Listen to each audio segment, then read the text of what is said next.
A paz do Senhor Jesus Cristo aos irmãos. Nossa leitura diária de hoje está escrito em Efésios capítulo 4 e o verso de número 1 e diz: E ele mesmo concedeu uns para apóstolos, outros para profetas, outros para evangelistas e outros para pastores e mestres. Os 5 ministérios representam a própria mão de Deus, que nos molda, cura, corrige e ativa. Apóstolos não são consagrados e sim reconhecidos pela igreja. Lançam fundamentos às igrejas, abrem caminhos, têm a unção de pioneirismo, identificam e ativam potencial, mantêm a igreja na base correta da sua fundamentação, atuam no governo da igreja, estabelecem uma cultura do reino no céu e na terra. Os apóstolos estão na fundamentação da igreja junto ao ministério profético. Então, embaixo, não por cima, todos, como vemos nos dias de hoje, que alguns representam o ofício apostólico cheio de glamour. Isso não é uma verdade. Em 1 Coríntios 4, 9 e 13, está escrito que o apóstolo é aquele que trabalha num nível violento de morte, estando à frente para abrir caminho. Profeta não são consagrados e sim reconhecidos pela igreja. Estão juntamente com os apóstolos na fundamentação da igreja. Discernem o coração de Deus e traduzem para a terra. São porta-vozes de Deus. As palavras dos profetas têm a mesma autoridade que as palavras de Deus. Apontam direção para a igreja, atuam no governo da igreja. Por muito tempo, o ministério profético se resumiu a manifestações proféticas ou ainda sendo limitado à igreja local. Mas é muito mais amplo do que isso. O profeta foi chamado para fazer parte do governo da igreja. Traduz o próprio céu na terra, discernir atmosferas, transformar ambientes e decretar a vontade de Deus não só para o homem, mas para as cidades, nações e o mundo. O profeta de ofício não ministra somente em edificações, exortação e consolação, mas também opera na esfera de conselho, guia, direção, repreensão, juízo, correção e revelação.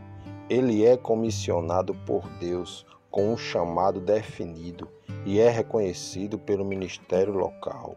Ou seja, uma pessoa não pode chamar a si mesmo ou a si autocomissionar profeta.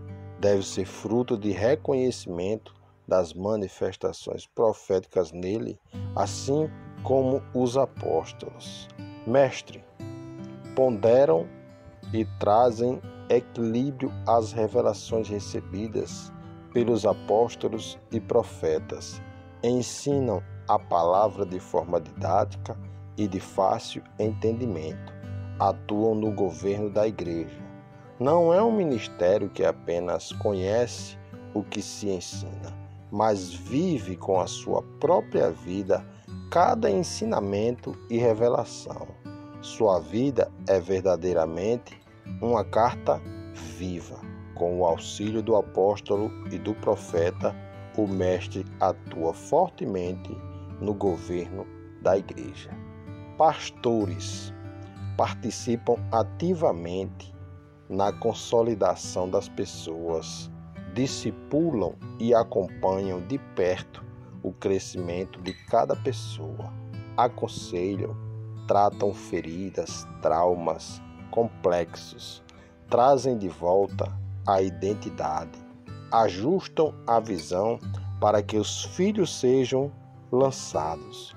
O pastor é aquele que apacenta, conduz a paz, pacificador, é aquele que cuida, alimenta, protege as ovelhas de situações difíceis Existem 3 classes na igreja que o pastor tem que dar uma atenção especial: a viúva, o pobre e os necessitados.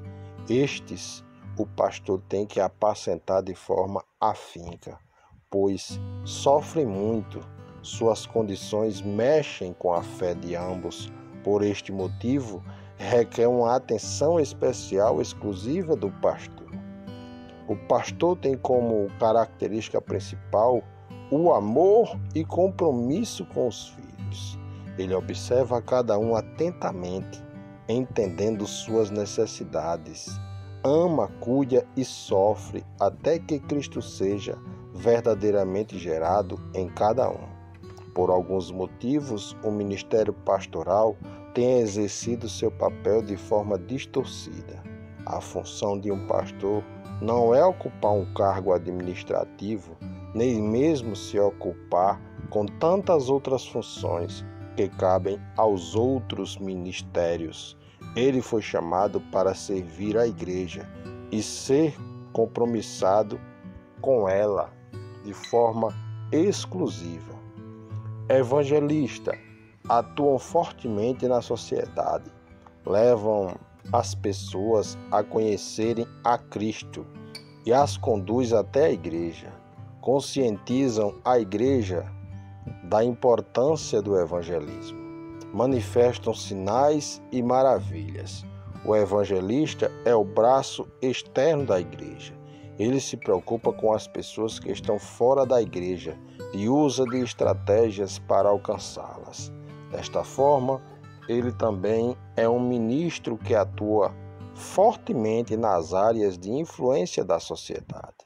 Infelizmente, também é um ministério distorcido pela religião, pois o evangelista não apenas evangeliza, mas traz vidas e conduz o novo convertido à igreja, o local onde poderá receber cuidados e alimento para que cresça e chegue à sabedoria espiritual. Na igreja, o evangelista gera o entendimento da missão do ID, Marcos 16:15, e transmite uma unção de paixão por vidas. Deus chamou cada um de nós para edificarmos a igreja dele.